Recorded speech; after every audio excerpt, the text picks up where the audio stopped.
For the circuit shown below, the voltage in volt across 4 milli farad capacitor is, मतलब 4 milli farad का जो capacitor है उसके cross voltage को ज्ञात करना है।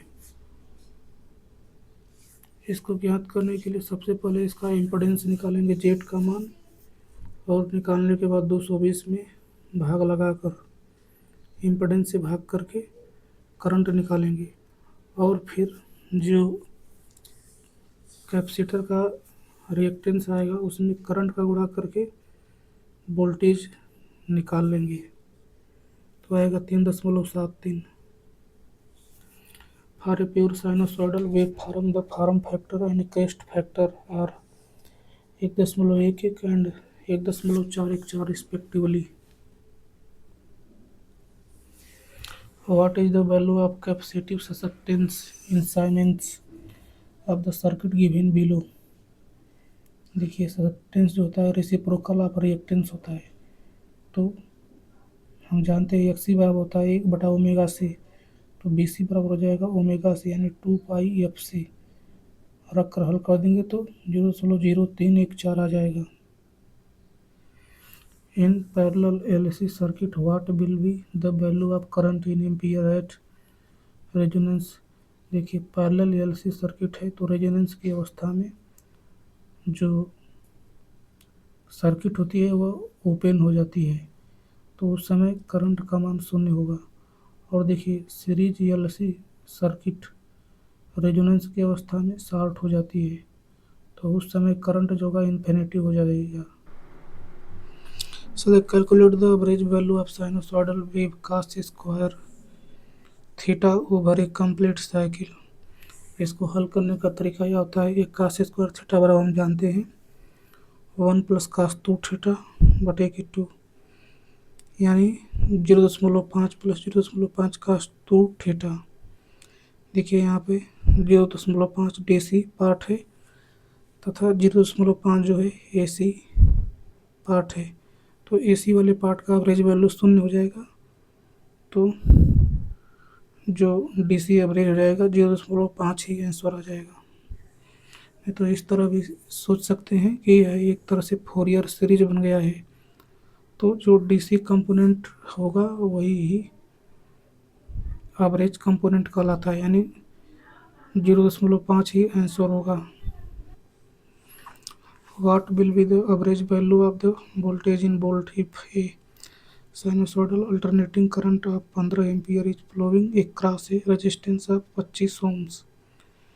देखिए यहाँ पे साइनोसोडल अल्टरनेटिंग करंट दिया हुआ है, तो देखिए यहाँ पे जब पीक नहीं दिया होता है, कुछ नहीं दिया होता है, तो उसको हम आरएमएस मानते हैं, बाय डिफ़ॉल्ट आरएमएस मान लेते हैं। 15 एम्पीयर आरएमएस है, तो देखिए भी का मान हो जाएगा आई गुणे के आर, यानी 15 गुणे 25 यानी 375 वोल्ट। देखिए हम जानते हैं एवरेज वैल्यू बटा के आरएमएस, नहीं आरएमएस वैल्यू बटा के एवरेज वैल्यू बराबर होता है 1.11, यानी एवरेज वैल्यू बराबर हो जाएगा आरएमएस बटा के 1.11, 375 बटा के 1.11 यानी 337.83 आ जाएगा। The average power consumed in purely inductive circuit is, देखिए 0 हो जाएगा। देखिए प्योरली इंडक्टिव सर्किट जो होता है वो रियल पावर नहीं लेता है, L and C do not consume real power केवल रजिस्टिव सर्किट ही लेता है, अतः एवरेज पावर कंज्यूम्ड 0 हो जाएगा। Which of the following is correct definition of phasor. A line which represents the magnitude and phase of an alternating quantity। देखिए जो phasor होता है वह मैग्नीट्यूड और फेज को रिप्रेजेंट करता है, जबकि देखिए जो बी वाला ऑप्शन है मैग्नीट्यूड और डायरेक्शन को वेक्टर डिनोट करता है। The power drawn from the source in circuit of the figure is, देखिए सबसे पहले इम्पीडेंस जेड बराबर हो जाएगा 40 का स्क्वायर प्लस 30 का स्क्वायर 50 ओम। आई बराबर हो जाएगा 100 बटा के 50 यानी 2 एम्पियर। पी बराबर हो जाएगा आई स्क्वायर इंटू जेड यानी 2 स्क्वायर इंटू 4 यानी 160 वाट आ जाएगा। A series of parallel RLC circuit is said to be overdamped if alpha damping factor होता है यहाँ पे। अल्फा बराबर होता है जीटा इंटू ओमेगा एन। देखिए ओवर डैम्प्ड की अवस्था में जो अल्फा होता है वो ओमेगा एन से बड़ा होता है, क्योंकि ओवर डैम्प्ड में जीटा जो होता है वो 1 से बड़ा होता है। Which one of the following condition is true about parallel RLC circuit? देखिए all element have same voltage parallel RLC circuit में, तो इसीलिए देखिए करंट आई आर का मान होगा रेजिस्टेंस में वी बटे के आर, तथा आई सी बराबर होगा वी बटा के एक्स सी, तथा आई एल बराबर होगा वी बटा के X L. In a 3 phase system the relation I L बराबर करने में 3 I P H is applicable to a delta connected load. देखिए स्टार में जो होता है लाइन वोल्टेज फेज वोल्टेज का करने में 3 गुना होता है, तथा डेल्टा में लाइन करंट फेज करंट का करने में 3 गुना होता है। एक 3 phase star connected balanced load of 4 plus j 3 ohm per phase in connected across एक 3 phase 50 hertz 400 volt AC supply determine the power factor of the load. देखिए series power factor बराबर होता है आर बटा के Z, यानी resistance बटा के इम्पीडेंस। तो देखिए यानी 4 बटा के करड़े में 4 का स्क्वायर प्लस 3 का स्क्वायर यानी 4 बटा के 5, यानी 0.8 आ जाएगा। यहाँ पे देखिए पावर फैक्टर 0.8 लैगिंग इसलिए है क्योंकि जो रिएक्टेंस यक्स है वो 0 से बड़ा पॉजिटिव है। तो जब रिएक्टेंस पॉजिटिव है इसका मतलब कि जो लोड है वह इंडक्टिव है, और इंडक्टिव लोड लैगिंग होता है। When two quantities are in quadrature, then the angle of the phase is between 90 will happen. The frequency of the DC system in India is 0 Hz. Alternating quantities of frequencies can be represented on the same phasor diagram. Same phasor diagram पे हमेशा same frequency की quantity को represent किया जाता है, क्योंकि जो phasor होता है वो सेम फ्रीक्वेंसी पर रोटेट करता है। The formula to find the power in AC series RLC circuit is I square R, क्योंकि सीरीज में करंट समान होता है। Find the power P of t supplied by the element when V of t बराबर 4 cos 3 TV and I of t बराबर 1/12 sin 3 t ampere. देखिए instantaneous power जो होता है वो इंस्टेंटेनियस वोल्टेज और इंस्टेंटेनियस करंट का गुणनफल होता है। तो यहाँ से P of t बराबर हो जाएगा 4 cos 3 t गुणे के 1/12 sin 3 t, यानी कि आंसर आ जाएगा 1/6 sign 6t। The voltage applied to a purely inductive coil of self inductance 5 बटे के pi milli henry is given by the equation V बराबर sine 100 sine 100 pi plus 75 sine 500 pi t। V find the equation of the resulting current wave. देखिए सबसे पहले हम reactance निकालेंगे। तो देखिए जो पहला पार्ट है उसके लिए रिएक्टेंस हो जाएगा एक्स बराबर हम जानते हैं ओमेगा इंटू एल होता है, तो यहाँ से ओमेगा का मान हो जाएगा 100 पाई, तो 100 पाई गुणे के 5 बटा के पाई यानी 0.5 आ जाएगा। और दूसरा जो सेगमेंट है उसके अनुसार यदि रिएक्टेंस का मान निकालेंगे, देखिए यहाँ पे ओमेगा 2 का मान दिया है 500 पाई, तो एक्स टी हो जाएगा 500 पाई गुणे के 5 बटा के पाई गुणे के 10 के पावर -3 यानी 2.5 हेनरी आ जाएगा, नहीं ओम आ जाएगा। अब देखिए यहाँ पे रिजल्टिंग करंट भी ज्ञात करना है, तो वोल्टेज में जो रिएक्टेंस आया है उसे भाग लगा देंगे। तो पहले वाला जो पार्ट है उसमें 0.5 से भाग लगाएंगे, दूसरा वाला जो पार्ट है उसमें 2.5 से भाग लगाएंगे। तो आ जाएगा आई बराबर 200 sine 100 pi t minus pi by 2 plus 3 sine 500 pi t minus pi by 2 ampere.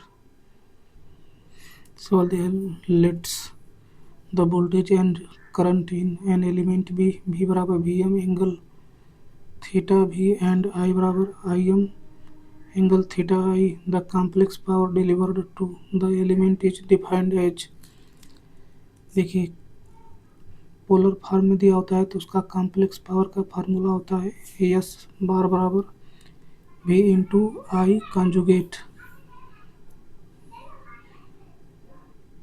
देखिए पोलर फॉर्म में जो भी होता है वो पीक मान होता है, तो उसका हम लोग आरएमएस मान लेते हैं जब गुणा करते हैं तो।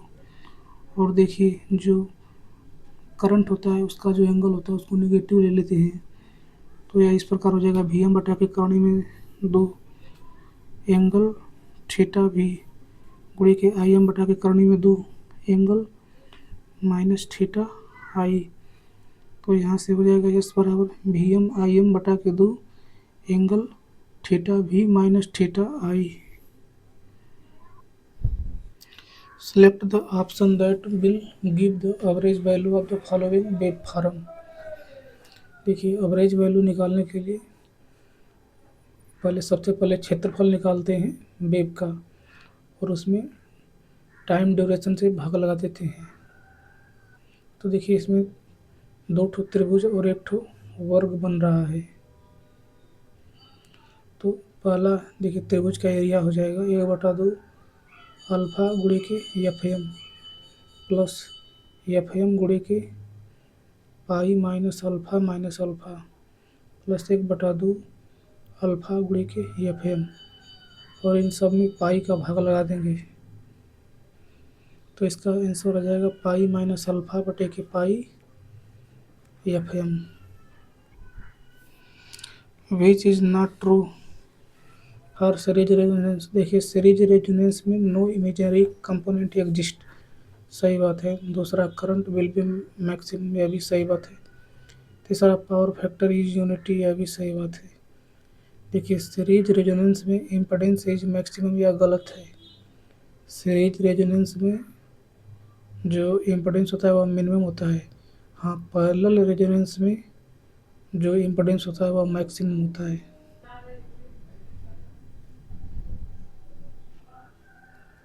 The transient currents are due to changes in stored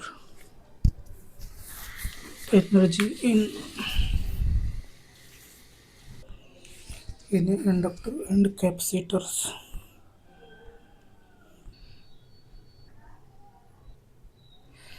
The percentage reactance of a 100 kilovolt ampere 100 ohm 5 kilovolt reactance is given by, देखिए पर यूनिट वैल्यू निकालना है, जेड बेस का मान निकालना पड़ेगा। तो यहाँ से देखिए जेड बेस बराबर हो जाएगा भी बेस का स्क्वायर बटे के यस बेस, यानी कि 5000 का स्क्वायर बटा के 10 के पावर 5 यानी 250 ओम आ जाएगा।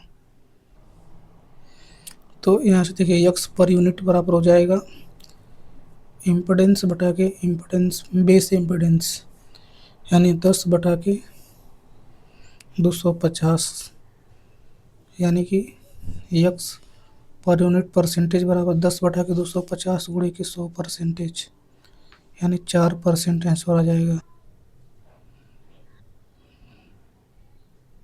Solve the maximum power in the shown load is. देखिए जब जेडीएल खुद ब खुद वेरिएबल होता है तब मैक्सिमम पावर ट्रांसफ़र थ्योरम का फार्मूला होता है जेडीएल बराबर जेड टी एच का कंजुगेट, यानी कि जेड एल बराबर 10 माइनस J20 होता है। अब देखिए यहाँ पर मैक्सिमम पावर का खुद फार्मूला लग सकता है, VTH का स्क्वायर बटा के 4 इंटू RTH, यानी 50 का स्क्वायर बटे के 4 गुणे के 10, यानी कि यहाँ आंसर 62.5 वाट आ जाएगा। Which of the following identities inductance Faraday's law. The property of a material that describes the ease with which magnetic flux is established in the component is permeability। मतलब कि किसी भी पदार्थ का वह गुण जिसके कारण जो यह बताता है कि कितनी आसानी से उसमें मैग्नेटिक फ्लक्स इस्टाब्लिश हो सकता है, उसे परमियाबिलिटी बोलते हैं। The BH curve for air will be a straight line passing through the origin. मतलब कि जो एयर होती है उसका BH कर्व एक स्ट्रेट लाइन होता है जो मूल बिंदु से होकर गुजरता है। एक coil carrying current behaves as magnet. मतलब कि एक किसी कुंडली में यदि करंट फ्लो कर रही है तो वह एक चुंबक बन जाता है। और फिर देखिए वह एक मैग्नेटिक पोल की तरह व्यवहार करता है। Magnetic field same as bar magnet. मतलब उसमें मैग्नेटिक फील्ड इस प्रकार बनता है जैसे कोई बार मैग्नेट हो, तथा उसका डाइपोल मोमेंट की बात करें तो आई गुणे के एरिया होता है, करंट गुणे के एरिया। सवाल है which of the following statement are true with Faraday's law of electromagnetic induction. वाला option the EMF induced in a coil due to change of flux linked with it is called dynamic induced EMF। देखिए दूसरा वाला option जो है कि गलत है, क्योंकि यहाँ पे देखिए जो कंडक्टर है वो भले ही स्टेशनरी है, बट देखिए मैग्नेटिक फील्ड जो है वो मूव कर रही है, घूम रही है, अतः इन दोनों में रिलेटिव मूवमेंट हो रहा है, अतः यहाँ डायनामिक EMF इंड्यूस होगा, स्टैटिक नहीं।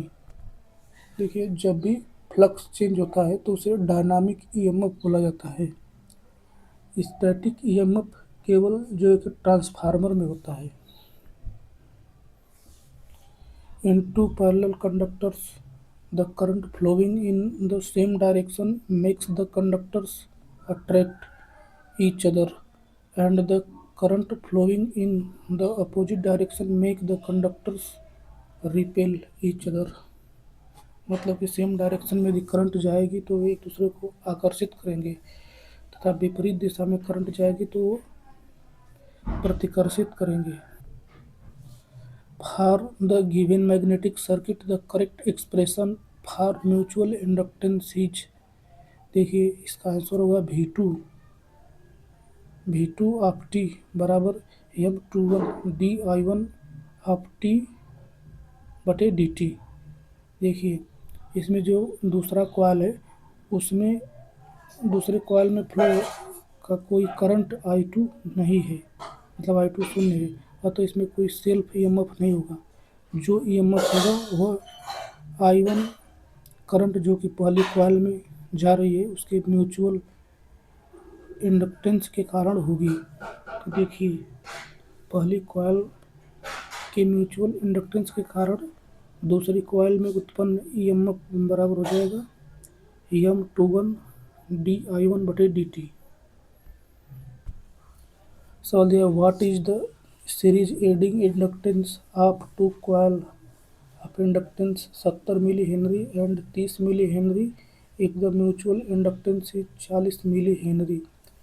देखिए दोनों सीरीज में लगे हुए हैं, अतः L इक्वलेंट बराबर L1 plus L2 plus 2M, यानी 70 प्लस 30 प्लस 2 गुणे के 40 यानी 180 मिली हेनरी। जब भी कंडक्टर इलेक्ट्रिक फील्ड में मोशन करता है तो वहाँ पे मोशनल EMF बनता है। इसका मान समाकलन V क्रॉस B आता है dl। इसको हल करेंगे तो आएगा BL भी साइन थीटा। यहाँ पे थीटा एंगल बिटवीन वेग और मैग्नेटिक फील्ड के बीच। देखिए यहाँ पे सवाल दिया है, the value of inductance EMF in a conductor of length 150 centimetre moving at an angle of 30° to the direction of uniform magnetic field of flux density 1.23 weber per metre square with a velocity of 60 metre per second each. देखिए B L V sine theta में रख देंगे तो B का मान यहाँ पे 1.23 तथा जो यल का मान 1.5 तथा भी का मान 60 और साइन 30 अंश कर देंगे तो आ जाएगा 54 वोल्ट। सवाल दिया है, which of the following is a non physical quantity measured in the units of energy which is use to derive expression for force और torque developed in a electromagnetic system. इसका आंसर होगा co energy.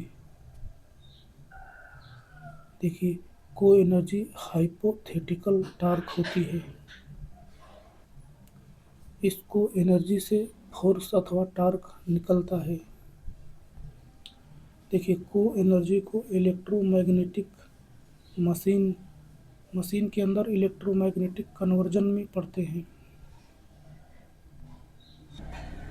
देखिए relay में energy और को energy दो quantity होती हैं। देखिए एनर्जी फिजिकल क्वांटिटी होती है जबकि को एनर्जी नहीं होती है। देखिए when the relative permeability of a material is slightly less than 1 it is called a diamagnetic material. यहाँ पे म्यू आर का मान 1 से कम है तो यह डायामैग्नेटिक मटेरियल होगा। देखिए म्यू आर बराबर होता है 1 प्लस काई एम। देखिए म्यू आर का मान यदि 1 से कम है तो जाहिर सी बात है कि काई एम का जो मान होगा वह 0 से छोटा, बोले तो नेगेटिव होगा। तो डायामैग्नेटिक मटेरियल के लिए काई एम का मान 0 से छोटा होता है। अब देखिए पैरामैग्नेटिक मटेरियल में काई एम का मान 0 से बहुत हल्का सा बड़ा होता है।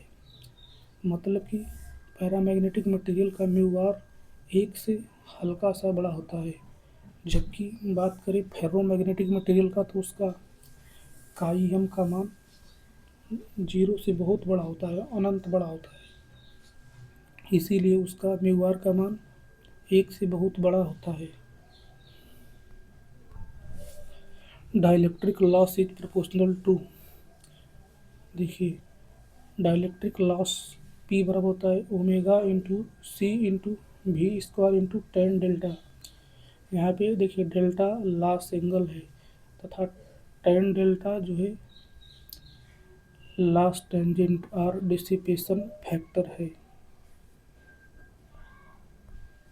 यहाँ पे देखिए ओमेगा जो है कि एंगुलर फ्रीक्वेंसी है। इसको जब फ्रीक्वेंसी में कन्वर्ट करेंगे तो ओमेगा बराबर 2πf, यानी कि जाहिर सी बात है कि डाइलेक्ट्रिक लॉस आवृत्ति के अनुक्रमानुपाती होगा। ये ध्यान दीजिए यहाँ पे सी भी फ्रीक्वेंसी है, अतः यहाँ पे फ्रीक्वेंसी के स्क्वायर के अनुक्रमानुपाती होगा।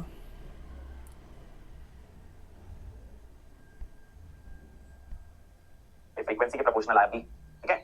और सी भी फ्रीक्वेंसी है, काम करो यहाँ फ्रीक्वेंसी स्क्वायर कर, ठीक है। Susceptibility of a diamagnetic material is, अभी susceptibility of diamagnetic material is negative. Paramagnetic substance are weakly attracted by a magnet. क्योंकि यहाँ पे पैरामैग्नेटिक के लिए काई एम का जो मान होता है वह हल्का सा पॉजिटिव होता है और 0 से हल्का सा बस बड़ा होता है। जैसे मैग्नेटिक मटेरियल में हिस्टेरेसिस लॉस होता है तो हिस्टेरेसिस कर्व बनता है, उसी प्रकार डाइलेक्ट्रिक मटेरियल में डाइलेक्ट्रिक लॉस होता है और वहाँ पे डाइलेक्ट्रिक कर्व बनता है। The temperature at which the vibration of the molecular become so random and out of alignment as to reduce the magnetic strength to 0 is called Curie point. देखिए Curie point तक यदि temperature को बढ़ा देते हैं तो जो फेरोमैग्नेटिक मटेरियल होता है वो पैरामैग्नेटिक मटेरियल में कन्वर्ट हो जाता है। देखिए डायरेक्ट्रिक लॉस जो होता है वह अंडरग्राउंड केबल में देखा जाता है। देखिए वीकली रिपेल जो होते हैं वो डायामैग्नेटिक मटेरियल होते हैं, पैरामैग्नेटिक मटेरियल नहीं। पैरामैग्नेटिक मटेरियल अट्रैक्ट होते हैं। देखिए वैक्यूम में is a non magnetic material. What will be the magnitude of force between two parallel current carrying conductors if the distance between them is doubled? देखिए दो conductor के बीच लगने वाला बल का फार्मूला होता है μ0/2πI1I2 बटे के डी न्यूटन पर मीटर। तो यदि एफ जो होगा, यदि डिस्टेंस को दोगुना कर दिया जाता है तो जो बल होगा वह आधा हो जाएगा। सवाल है if the magnetic flux produced by inductor are in the opposite direction to each other then the coils are known as differentially coupled. मतलब कि दो इंडक्टर हैं, वे उनका जो फ्लक्स है वह अपोजिट डायरेक्शन में है एक दूसरे के, तो वहाँ पे जो टोटल फ्लक्स हो जाएगा वह घट जाएगा, तो उसे डिफरेंशियली कपल्ड भी बोलते हैं। फाई बराबर phi one minus phi two. So the two coils have self-inductance of 20 Henry and 20 Henry connected in series, and the mutual inductance between the two coils is 2.5 Henry. The value of total equivalent inductance is। देखिए जब series में जुड़े हों तो equivalent inductance बराबर होता है L1 + L2 + 2M, यानी कि 20 + 20 + 2 × 2.5 यानी 45 हेनरी आ जाएगा।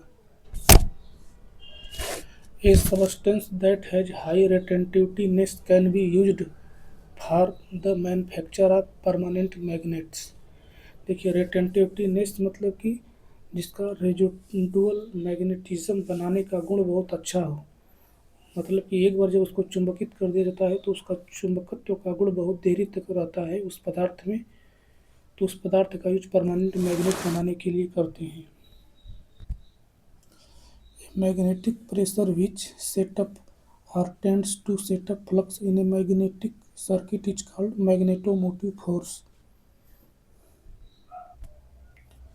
The magnetic flux which does not follow the particularly intended path in a magnetic circuit is called leakage flux।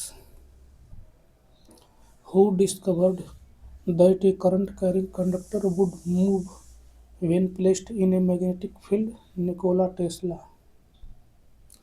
The effect of fringing increases with the increase in the length of the air gap in magnetic circuit।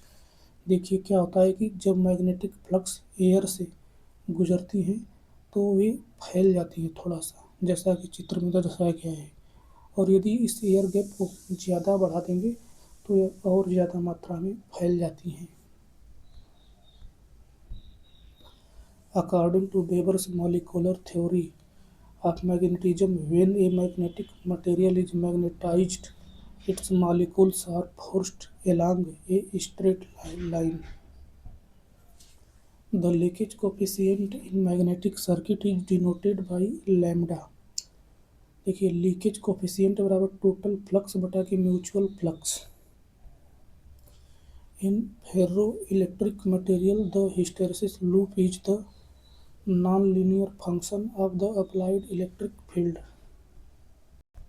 P versus C का graph बनाया गया है।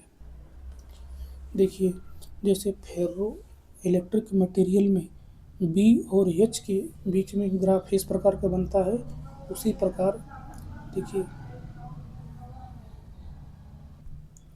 Electric field में जो है कि polarisation versus electric field के बीच में इस तरह का ग्राफ खींचा जाता है।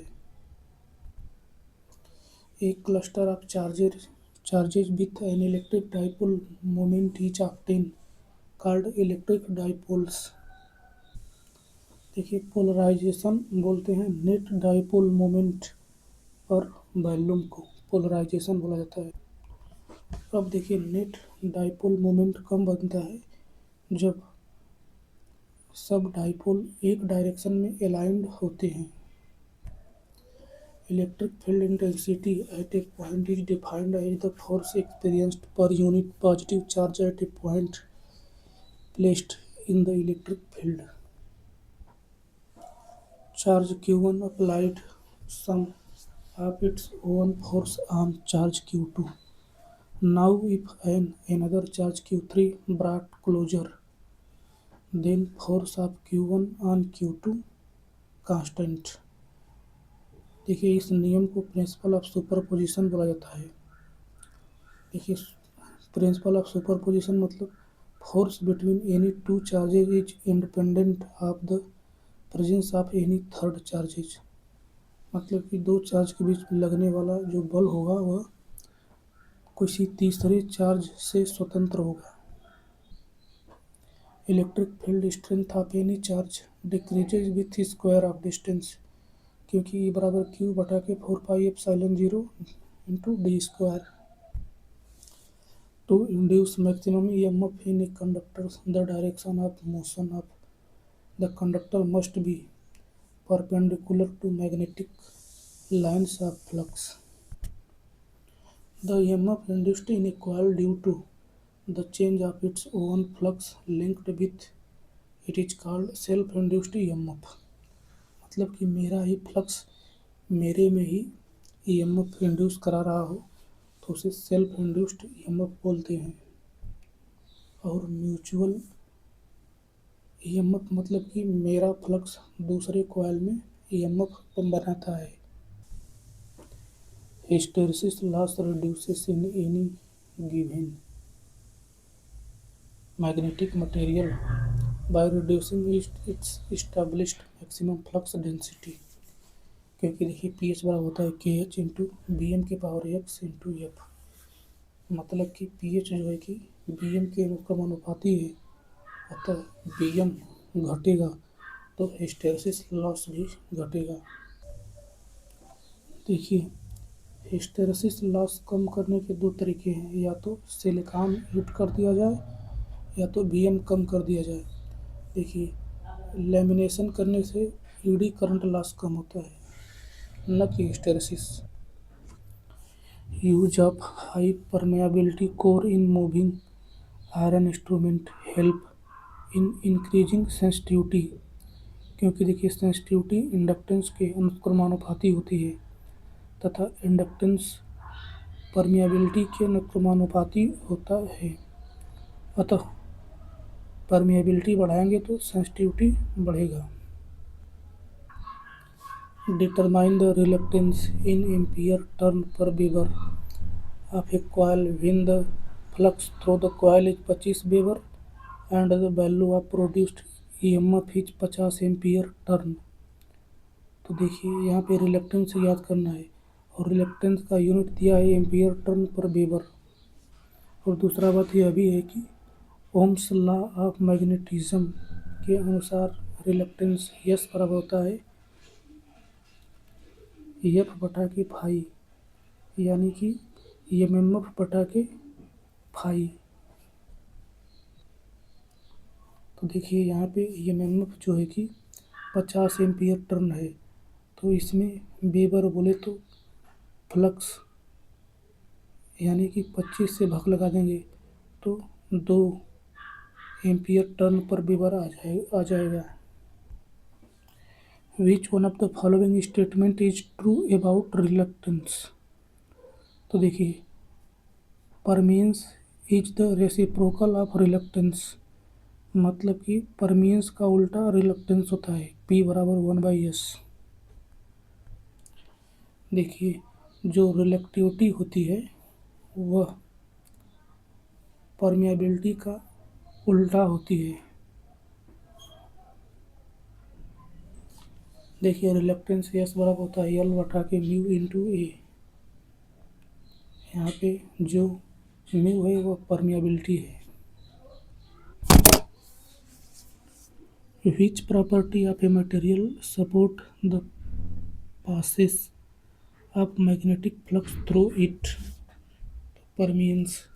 देखिए, किसी पदार्थ को देखकर यह बताएंगे कि यह इस पदार्थ से जो मैग्नेटिक फ्लक्स है पास हो जाएगा, वह कौन सा गुण होता है, तो परमीयंस होता है। Which one of the following is the correct expression for the self inductance of a solenoid? तो यल बराबर होता है म्यू 0 × n² × a बटा के small L. Determine the value of permeance in Henry of a coil when the flux through the coil is 26 Weber and the value of produced EMF is 20 ampere turn. देखिए, जो परमीयंस होता है वह reluctance का उल्टा होता है, तो सबसे पहले रिलक्टेंस निकाल लेंगे। रिलक्टेंस बराबर होता है एमएमएफ बटा के फ्लक्स। तो देखिए, परमीयंस बराबर हो जाएगा फ्लक्स बटा के एमएमएफ।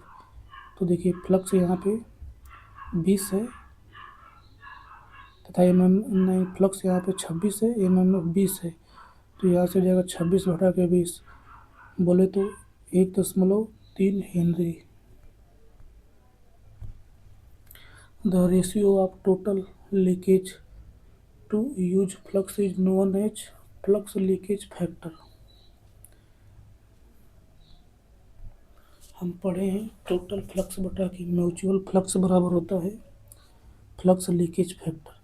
देखिए, जो म्यूचुअल फ्लक्स होता है उसी को हम लोग यूज्ड फ्लक्स बोलते हैं। Magnetic flux per unit area is called magnetic flux density. B बराबर होता है वेबर पर मीटर स्क्वायर। मतलब कि एक यूनिट एरिया से गुजरने वाले फ्लक्स को मैग्नेटिक फ्लक्स डेंसिटी बोला जाता है। What will be the permeance in Henry of a coil when the flux through the coil is 50 Weber? The value of produced EMF is 25 ampere turn. देखिए, यहाँ पे परमीयंस पूछा है। परमीयंस रिलक्टेंस का उल्टा होता है। रिलक्टेंस बराबर होता है एमएमएफ बटा के फ्लक्स। तो देखिए, परमीयंस बराबर हो जाएगा फ्लक्स बटा के एमएमएफ, यानी 50 बटा के 25, यानी 2 हेनरी आ जाएगा। Solve that determine the magnetic field strength in ampere turn per meter when the intensity of magnetization of the material is 0.078 ampere turn per meter and the magnetic susceptibility of the material is 0.0013। देखिए, magnetic susceptibility का M का formula होता है M बटा के H. यहाँ पे M magnetic field strength है एम्पियर टर्न पर मीटर में, तथा देखिए यहाँ पे जो एच है वो intensity of magnetisation of the material है। देखिए, यहाँ M intensity of magnetisation of the material है, जिसका मान 0.78 एम्पीयर टर्न पर मीटर है, तथा ससेप्टिबिलिटी दिया हुआ है 0.0013। तो यहाँ पे एच का मान पूछा है। मैग्नेटिक फील्ड स्ट्रेंथ जिसे एच बोला जाता है, मैग्नेटिक फील्ड स्ट्रेंथ जिसे एच बोला जाता है, तथा एच और एम दोनों की यूनिट सेम होती है।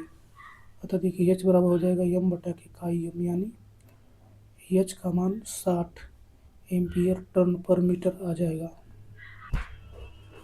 What will be the value of coupling factor between two coils when the self-inductance of each coil is 30 microhenry and the mutual inductance between them is 60 microhenry? देखिए, coupling factor का formula के बराबर होता है M बटा के कड़ी में L1 L2। देखिए, प्रैक्टिकली कपलिंग फैक्टर का मान 1 से अधिक नहीं होना चाहिए। यहाँ पर देखिए, इम्प्रैक्टिकल वैल्यू दिया हुआ है। यहाँ पे म्यूचुअल इंडक्टेंस का मान दिया हुआ है 60 मिली हेनरी, यानी 60 बटा के कड़ी में 30 × 30 यानी कपलिंग फैक्टर 2 आएगा। What will be value of magnetic field in millitesla at the center of a 7 meter long coil when the coil has 230 turn and carrying a current of 3 ampere. देखिए solenoid का magnetic field B बराबर होता है mu zero into N आई। देखिए यहाँ पे mu zero इसलिए लिया गया है क्योंकि जो मटेरियल है वह निर्वात है। यदि मटेरियल कोई पदार्थ होता तो वहाँ पे म्यू जीरो का मान mu R into mu zero ले लेते। देखिए यहाँ पे एन नंबर ऑफ टर्न है पर लेंथ, नंबर ऑफ टर्न पर लेंथ। तो देखिए यहाँ से म्यू जीरो का मान हम जानते हैं 4 पाई × 10⁻⁷ गुणे के 230/7 गुणे के 3, यानी कि इसको हल कर देंगे तो आ जाएगा 0.124 मिली Tesla. In heating the ferromagnetic material by induction heating, heat is produced owing to hysteresis loss as well as eddy current loss occur, temperature change charge occur, heat charge। देखिए जो इंडक्शन कुकर होता है वगैरह ये सब hysteresis loss तथा eddy current loss के द्वारा गर्म होते हैं। रिलेक्टेंस का सही फार्मूला एफ बटा की फाई यानी ईएमएफ बटा की flux. Magnetic flux through any closed surface is zero. यह गॉसेस लॉ ऑफ मैग्नेटिज्म होता है। देखिए इसके पीछे लॉजिक यह होता है कि magnetic flux lines exist in closed loop, number of lines entering closed surface बराबर होता है number of lines leaving to closed surface. मतलब जितनी सरफेस से मैग्नेटिक लाइंस अंदर जाती हैं उतनी ही सरफेस से बाहर आती हैं, इसी कारण नेट जीरो होता है। Determine the magnitude of induced EMF in volt in a coil if the current changes from +2 ampere to -2 ampere in 0.5 second and the coefficient of mutual induction is 0.5। देखिए mutual inductance बराबर होता है E बराबर -CM/dI/dt। तो minus minus 0.5 बड़ा कोष्टक में -2 minus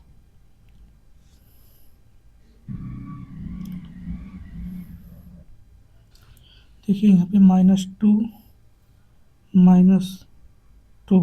देखिए final minus initial होता है तो लास्ट में -2 एम्पियर है और शुरुआत में +2 एम्पियर है।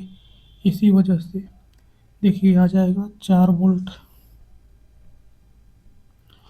Solve what will be the magnitude of the induced EMF in volt in a coil area of 100 square centimetres with 200 turn if the coil is removed from a magnetic field of 10 Tesla acting at right angle to the coil in 1 second। देखिए देखिए यहाँ पर एक coil है जिसके ऊपर flux है, जिसके ऊपर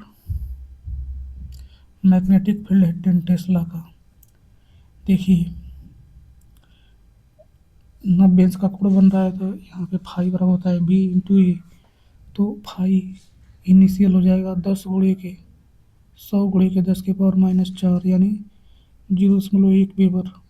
अब देखिए जब कॉइल रिमूव कर लिया जाता है तब फाई फाइनल का मतलब फाइनल फ्लक्स का मान 0 हो जाएगा।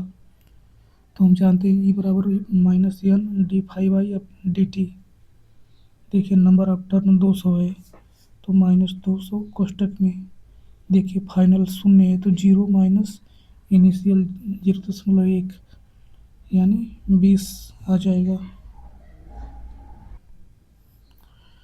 Which one of the following is the SI unit of magnetic field strength? देखिए मैग्नेटिक फील्ड स्ट्रेंथ को एच से डिनोट करते हैं। एम्पियर्स लॉ होता है समाकलन एच डॉट डी एल बराबर आई इनक्लोज्ड। तो देखिए यहाँ से एच बराबर हो जाएगा आई बटा के लेंथ, यानी एम्पियर बटे के मीटर आ जाएगा। Determine the magnitude of EMF in volt induced between the axis of rotation and the rim of the disk when the disk of radius 10 cm rotates with an angular velocity of short revolution per second and placed in a magnetic field of 3 Tesla acting parallel to the rotation of the disk। देखिए यहाँ पे disc को बनाया गया है और देखिए omega से घूम रहा है।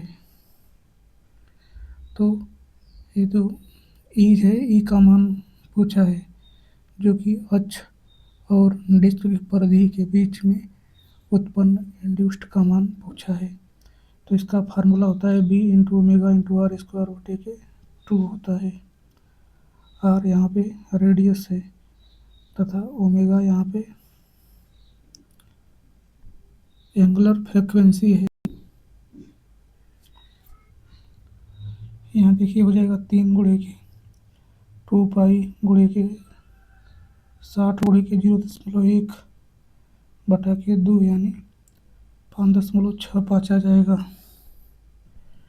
So what will be the value of current in ampere in 50 centimeter long air core solenoid if the value of magnetic field at the center of the solenoid is 5 milli-tesla and the solenoid has 300 turn।